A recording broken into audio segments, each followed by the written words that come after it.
Yeah, welcome to panel discussion on Node.js in Europe. My name is Rudy. I am CTO of YLD.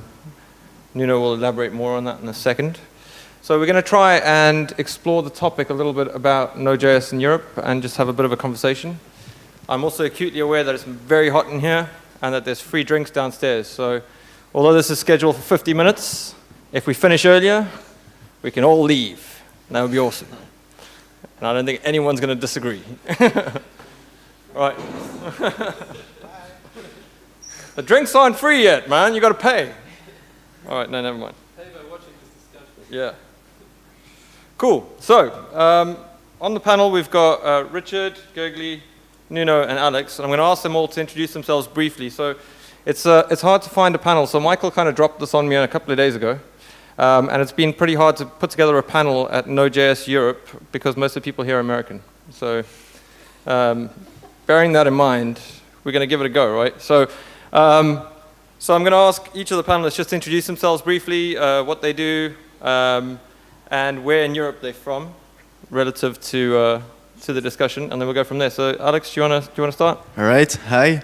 I'm Alexandre Strelevich. I'm from France, Paris, and I'm the founder of Keymetrics and also the first author of PM2. And I run this business Keymetrics from France. Cool. Cool. My name is Nuno. I run a consultancy, a software engineering consultancy in London called YLD.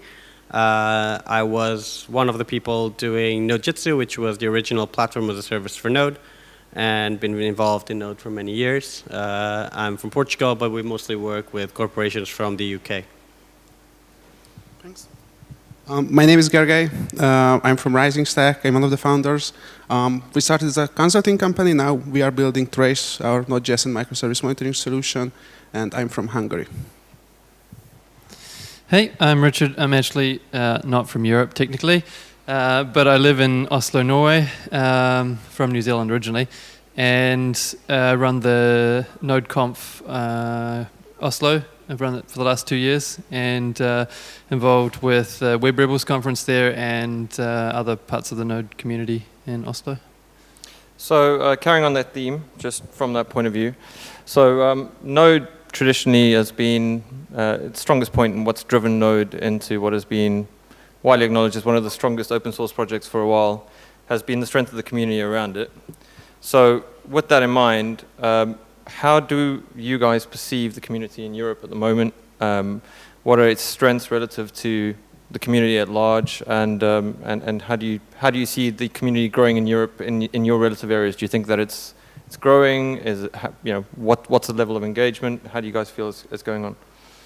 Do you want to just go round? Yeah, by all means. Okay. You guys swing the mic however you want. Sweet. I guess from what I see in Oslo, we've had growth in the... Tom's joining us. Tom Watson, for those that were here previously. Do you want to introduce this or just... Yeah. Okay. That's all right. Do you just want to introduce yourself quickly, Tom? Yeah. Again, yeah. Hey, I'm Thomas Watson. I've been doing Node for 5-6 years, full time actually. I wrote like 100 different modules, or over 100 different Node modules. And right now I work for Upbeat, and we do specialize in performance monitoring of live Node applications. so where are you based? Oh yeah, sorry. I'm based in Copenhagen, Denmark.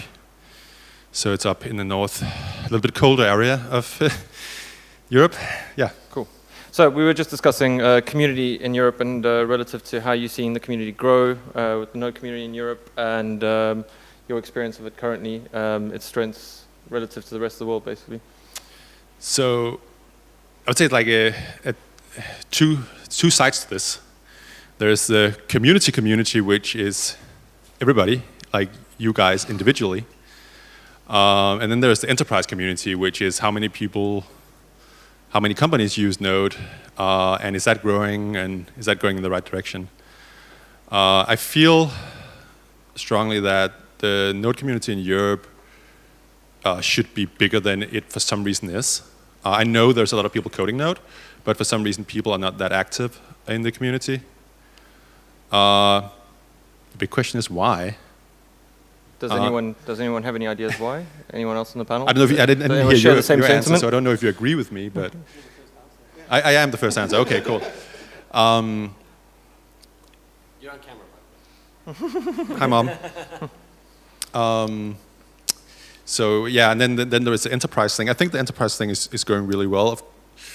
There's maybe a tendency of European companies to be a little bit more conservative, but I actually think it's going really well. And so our customers in Upbeat are enterprise users, and we see like a lot of interest, and we have a lot of customers in Europe. So something is definitely working. Alex, you were nodding there. You see a lot of kind of exposure through PM2 and through key metrics in terms of usage and how it's going. Are you seeing similar patterns within PM2 currently in terms of the growth in Europe?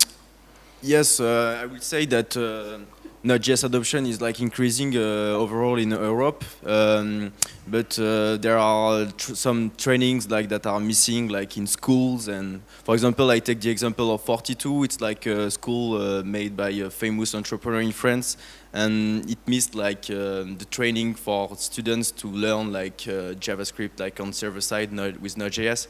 But basically, yeah, in France.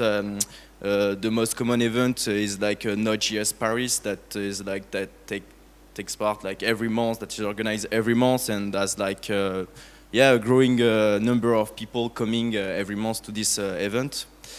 And yeah, on the PM2 side, yeah, we have the nodes quite spread all over the world, but I would say like 20 to 30% of the nodes will come from Europe. It's the same for key metrics for commercial software.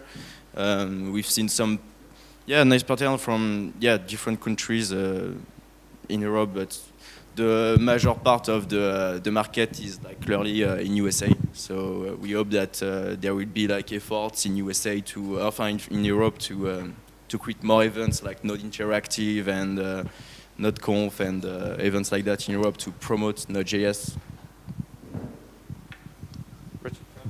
Yep. Yeah, I'd say the growth, at least in Oslo, is like a lot coming from the enterprise. A lot of big Java, traditionally Java and .NET places. Oslo's, quite government oriented anyway, so that's kind of been the traditional angle. But there's like a ton of Node coming in and like wrapping all these old API services in Node, and then building out new front ends or building out new stuff on top of it. I think, and I think there's just been a ton of adoption in that regard. So the community is growing from that angle, and some of those people then are swelling numbers in the, like, for example, the Node.js meetup group is up to about 700 members or something like that, which is quite... There's like 1,000 people living in Oslo. a few more than that, but it's pretty small, right? So, yeah, it's quite strong, I think, from the enterprise. So I got a question which is, on the enterprise point, which is around, do we think that it's reached a level of maturity in Europe in the enterprise? Because a lot of what, in my experience, a lot of community events, community is very strong, it's great. But do we think it's reached a level of maturity in the enterprise where it's seen as an established player relative to, your traditional Java stack and all these other things, where it's now getting that enterprise adoption within Europe? Because obviously we've seen it grow in various, varying degrees throughout the world. But do we think that the enterprise is now, seriously considering it as an alternative, as part of what they do? Has moved away from the Skunkworks projects type thing? I'd say for Oslo, definitely. I think it's just at that sweet spot where it's exciting and new for developers that may have been doing an older technology, but mature enough that they can sell it to their businesses, potentially. Yeah.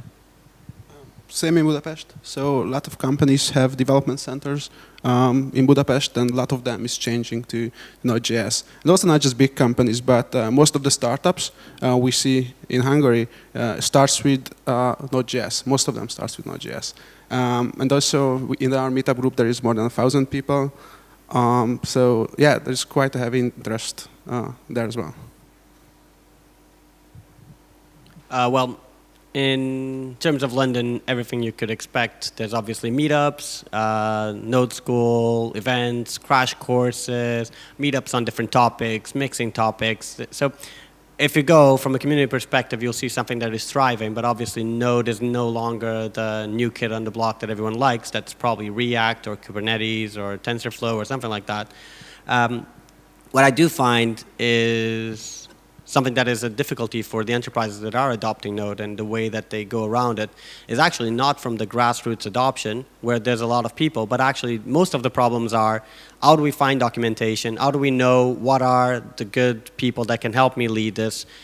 How do we adapt our processes to actually adopt a technology like this? Because we see the results, right? But does it fit in our strategy? Like, can our architects actually use this tool? And when we hire from the market, do we know if the developers are actually coding? Are they actually coding, or are they actually not producing? All those tools and all of that documentation, all of that expertise exists for Java, for .NET. It's things that people can immediately see. But once you migrate to Node.js, you end up a bit like, okay, there's all this excitement. I participated in the hackathon. It was amazing. I see the new thermostat that British Gas did. It's all in Node. This is incredible. Our Salesforce is doing their new IoT platform on this. And you see all these things. You see the advancement that you have if in 2 weeks you go to the New Economist website, or if you're lucky enough to just land on it by random selection, you'll see how fast it loads. And you go like, wow, this platform really gives a way to increase conversion, increase a lot of things. But how do you leverage that? And I think the grassroots of Node is very healthy. The growth of Node, as you know, is not as much as it used to be, but I think that's quite normal. It's normal that there are new tools, and but in terms of having that top level to ensure that the delivery is really good, that's something that we still don't have, and not something that has been historically tackled very well. And I think it's quite important to your question. So we're obviously here, this is a Node Foundation event, and the Foundation's obviously set some stuff up in Europe. Sorry, do you have anything to say? The Foundation's obviously, putting more and more of an emphasis on Europe and trying to set up events here. We've had Node Live in London, we've had it in various places throughout Europe. We've now got Interactive here in Amsterdam, and there's a level of investment now coming Europe's way. But what can we do currently to improve the Node community or the Node position in Europe as contributors to it and participants in it? What do you think is lacking? What do we need to do over and above documentation? And in what areas do we think that the Foundation can help us achieve that relative to where we are at the moment? So I would say from, at least in Denmark, and I guess this is the same all around Europe, everything is driven by a few individuals. So you have a few individuals that organize the meetups, make sure to do it on a regular basis, and it can be really a big strain to do that. And what I see happen in Copenhagen is that it's just basically the same people, and when some of them leave for other things, the ball is dropped. So I don't know if the Node.js Foundation can help. Probably not. I can't really see that. Maybe you guys have a good idea, but that is what I see as the problem, at least in Denmark, is that a lot of people want to know about Node and want to code Node, but to use your spare time to organize all these things and keep the community healthy, it's hard. Do you think the Node Foundation could have more of a supporting role for a lot of smaller meetups, or do you think that's just too much, too out of scope? I don't know what that supporting role should do, if it should be organizing sponsorships, or maybe that would be a thing. Yeah, I mean, if they provided like a way for like an official, we are the Node Foundation, if you, in your place, connect with us, we can put you in touch with the right communities to like sponsor. It would be better for me when I go out and try to look for a venue for an event to say that I have the backing of the Node.js Foundation. It seems way more official than if I'm just like this dude who's doing these meetups. So that would actually probably be pretty helpful. Yeah. Sorry, I'll try to do the microphone switch. So with that in mind, I guess, it's, and apologies up front, so if anyone has any particular questions while this is going on, please throw your hands up, because this is not the most intriguing topic on various stages. So one of the things I do want to know is, what are the typical patterns that we have around Node in Europe, in terms of tech stacks? Do we find that they vary a lot in order to accommodate, you have, so if you go Bay Area, you've got a lot of cool new kid startups that come up, they get established, they get a presence, they tend to have a bit of a Node presence, Uber, etc. But in Europe, we have a lot more established presences in some occasions, and we have to cater for existing legacy stacks, and we build on top of that and various things. So, what are the typical Node stack and patterns that you're seeing here in Europe? Backend for front end, that kind of thing. What's a typical? What we mostly saw is that a lot of companies still have huge monoliths that they basically cannot kill, at least not in a timely manner. So Node.js usually comes for them with both introducing Node.js and microservices. So new features are added as small services, basically feature services. And this is what we saw at most of our enterprise customers. I could just quickly say that I think a big issue that we run into when we talk to potential customers is they're very afraid of leaving their own data center. And of course they can use Node in their own data center. They're free to do that, but if they want to leverage the whole ecosystem and want to use all the modules without having to validate like all the source code by 100 different module authors, people have to maybe change their perspectives a little bit. I feel, I might be wrong, but I feel that's different in the United States, at least in California. I don't know if you guys have anything to say about that. And do you think that that's because of the EU, data privacy laws, safe harbor, that kind of stuff? Is it Brexit? So relative. I mean, in Europe, what do you think is contributing to that? I mean, we know that safe harbor is a play and it causes issues. Safe harbor is definitely a thing.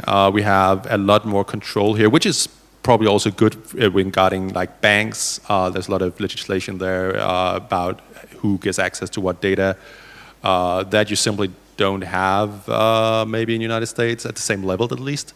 That can be a problem. Like, it's a good thing that you have laws to protect data, protect users' identities and stuff like that. But it still makes transition to these sort of cloud services a little bit harder. So do you guys think that cloud is a nascent pattern around Node? I mean, Thanks, Rudy. You guys are welcome to chip in, but okay. I think Nuno desperately needs a mic at some point. What was the question again? So do we see cloud as being a nascent technology around Node within Europe? I mean, based relative, back to what you just said about, people are reticent to move out of their data centers, and we're seeing a lot of this, and there's some issues around data protection and various other things associated. So quite often you hear about Node as being a pattern associated, AWS, you've got, do we see it less of a common pattern in Europe because of that? I mean, that is a good question. Anybody want to answer that? No. No, I'm just kidding. The reason why I want to chip in is because I do think, and I've seen in our customers a lot of patterns. There is I built this in Node, but I wasn't expecting it to be successful, but now it is on the top 50 apps of the iPhone. Holy crap, please help me pattern. That pattern is not very healthy and normally involves lots of crashes, and it's about debugging and then kind of retrofitting the good practices that they should have had from the beginning into the development process. That's fairly uncommon, sometimes happens. There's the backend for front end. So with a lot of mobile devices, different connection speeds, how do we optimize and make sure that we increase conversions? Like media companies will be looking at paywall subscriptions. People have been incredibly successful with React doing this, despite my hate for ES6. Did I say this out loud? Yes.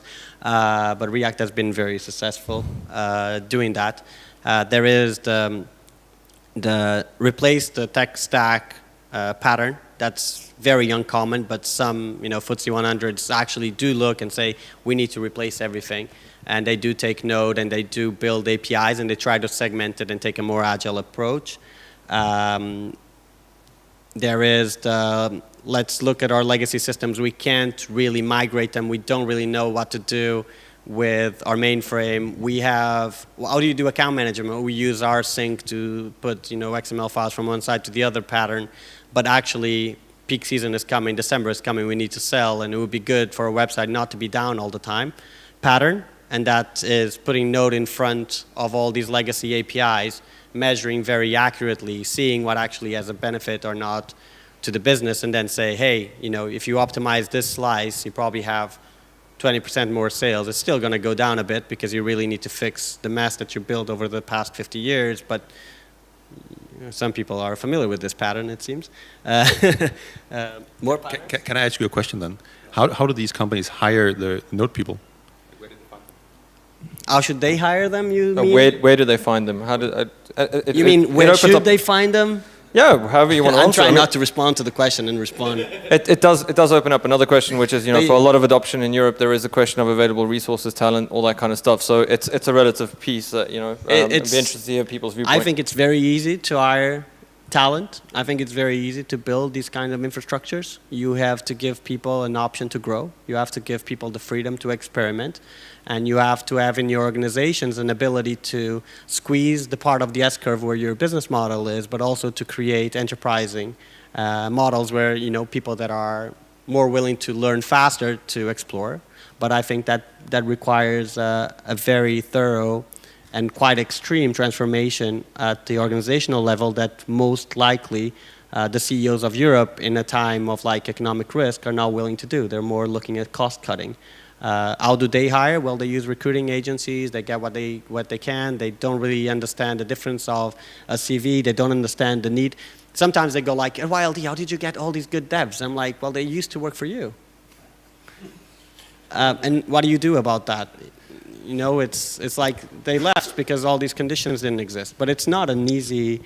But I think it's easy to do from the ground up. But it's easy to transform in because it requires such a consistent, deliberate sponsorship from all throughout of, and I'm talking about companies with 10,000, 20,000 people, so I just think it's hard. I'll let someone else take the mic. But aren't we seeing quite a bit of some big organization that's not doing Node and then some small pocket of it starts going, I want to experiment with Node, and then they have some success and then spread throughout the organization as well? So rather than actually hiring in, they're actually spreading Node throughout the organization? There's some of that as well, right?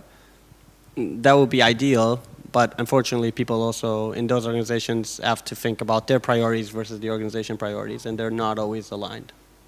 Right. A thing I've seen in Copenhagen over the last year, actually, is that a lot of old school, really big-wig companies have started to set up, they know this problem. They know that you guys steal all their employees, right? So. Not guilty. So they set up basically labs away from the main company.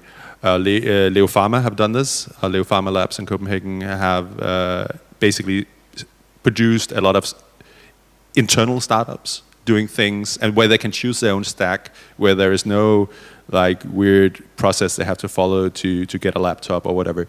I know Maersk. Shipping company Maersk have just done the same thing 2 weeks ago in Copenhagen as well. Who knows if they're going to succeed? But it's a pretty interesting trend, I think, and it allows developers to cycle through new ideas quicker, use new technology where they're not bound to. In Maersk, I think I talked to some guys there, and they were like, "Yeah, if you're not building it in either COBOL, Java, or C, you're not allowed to do it." That's just how it is, right? And what do you say, Mac? What Mac? Or Linux? What? Windows, right? Yeah. So that is a positive trend I'm seeing in Denmark at least. So I'm going to ask 2 more questions. I'm going to open it up to a couple of guys from the floor just to kind of wrap this up and get outside because I'm starting to feel like I'm going to pass out. So the question I'm going to ask now is, the first is, what excites you about Node coming up now in Europe? What's the thing that you guys look forward to in terms of, or anything? And then I guess the second question I'm going to tack onto that in case you don't have anything to go on the first one is Node in Europe actually a thing? So if you look at remote working and you look at, there's a lot of guys in Europe who have remote gigs for customers in the US. There's guys in the US who work for customers in Europe. Is it even a topic that's worth debating nowadays, or are we living in a world now where geographical boundaries based on this kind of thing are no longer relevant? So,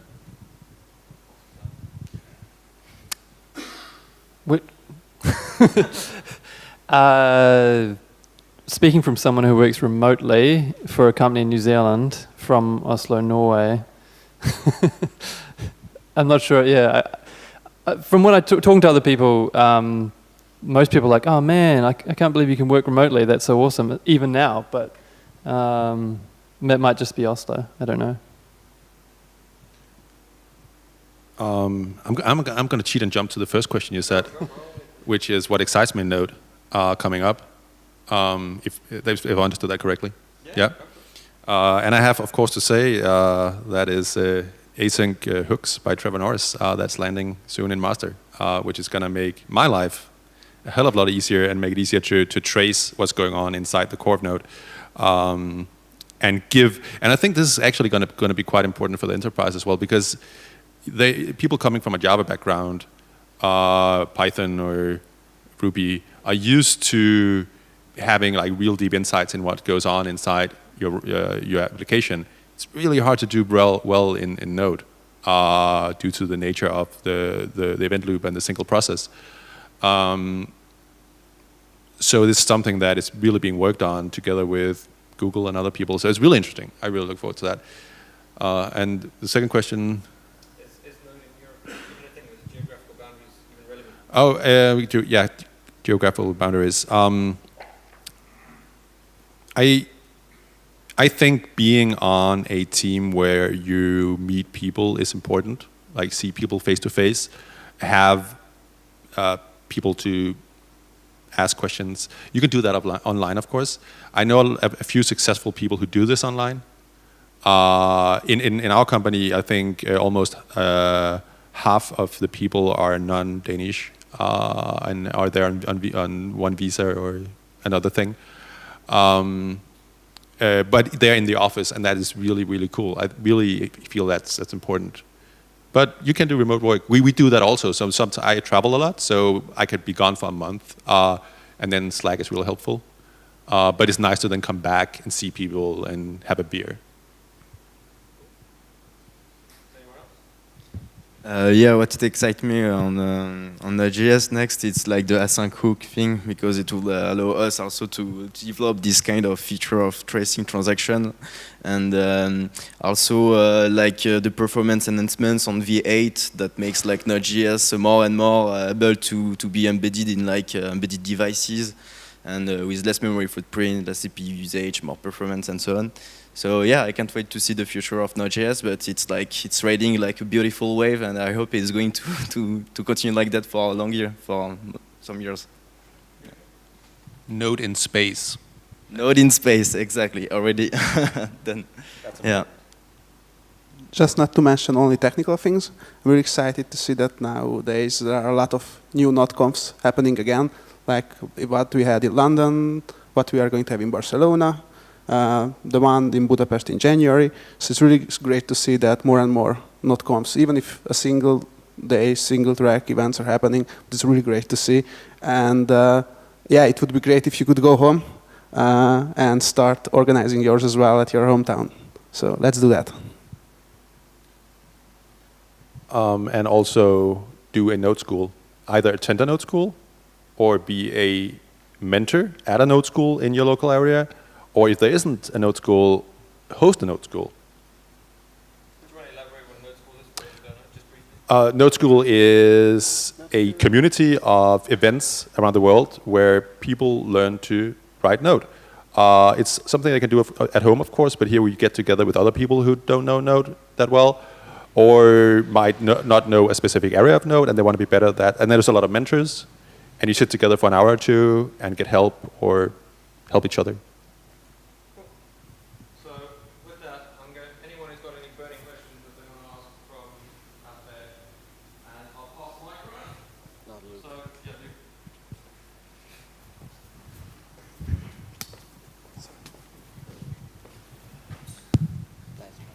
So it's kind of two questions in one, I think, about the kind of direction Node's going and the trend of what Node's being used for.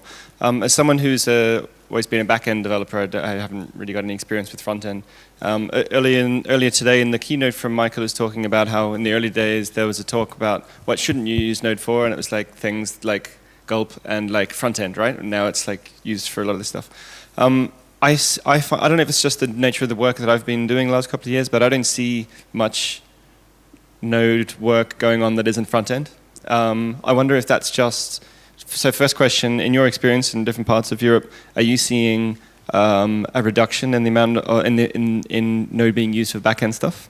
And secondly, what about this? I find that because of the front end influence, we're getting like transpiling in ES6 and all this stuff that I personally am not interested in. And is this, do you think these things are related? And what do you think about these new things? I can see that it's easy to get that impression. I would say you're wrong. I would say there's a lot of cool stuff going on, both in backend Node, but also in just command line tools, in desktop apps with Electron. Slack is built in Electron, etc. So why do you get that impression? I think there is a ratio on GitHub with GitHub stars. So if you make a front-end framework or a front-end project on GitHub, you get 10 times as many stars. So a 1,000-star front-end thing is just as popular as a 100-star backend or node module thing. So it's just because there's so many more front-end people that it just seems like it's used a lot for front-end, but it's used heavily backend, desktop, CLIs, different things like that. Anyone else want to?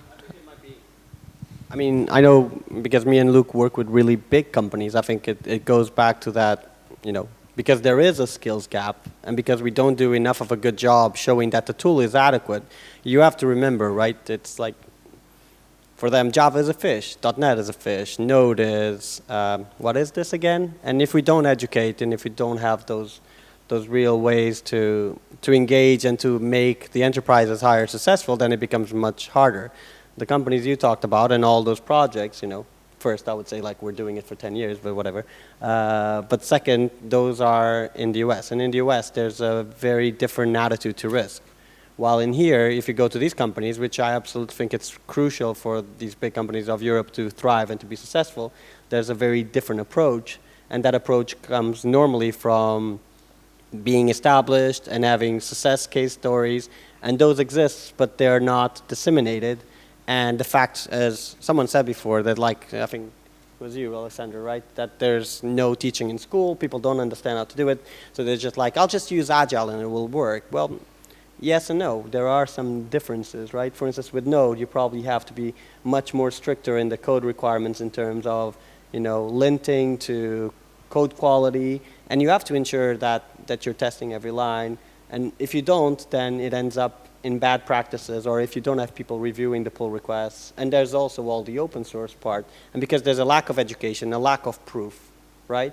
And a lack of formal education when we do comp sci, for the people that do comp sci, then you end up on something that, as an executive, I would go, well, maybe I'll go with the established thing. Oh, it will take this long. But that's what it always took.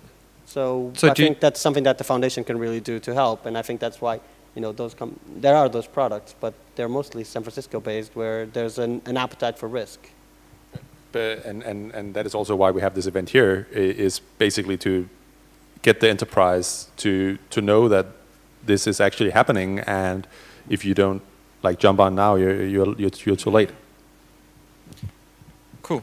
So that kind of answers what I was going to ask. So yep. Come around. Feel free to shout it out if you've got a strong enough voice before I get there.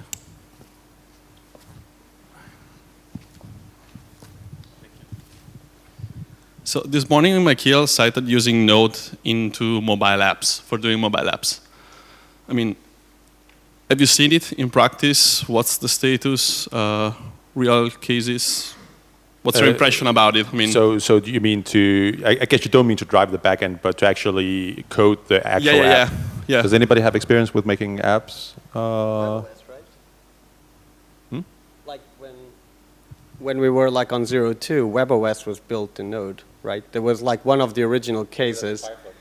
No, WebOS was much before, and then it got sold. I don't remember the story, but it was WebOS, yeah, and it was all Node. So that was one of the original use cases, funny enough. But since then, I haven't really seen it. I think Mozilla. So relative to mobile apps, has anyone up on the stage had any experience with mobile apps in Node? Not running Node natively in the phone, no. Anyone in the crowd had an experience of that? Show of hands. Nope. I got the same impression. Fair enough. Anyone else got a question? Fair enough. I will relieve everyone and say that we have free beer and booze downstairs, and I strongly recommend that after a day in the heat that everyone go down and enjoy it. So thank you very much.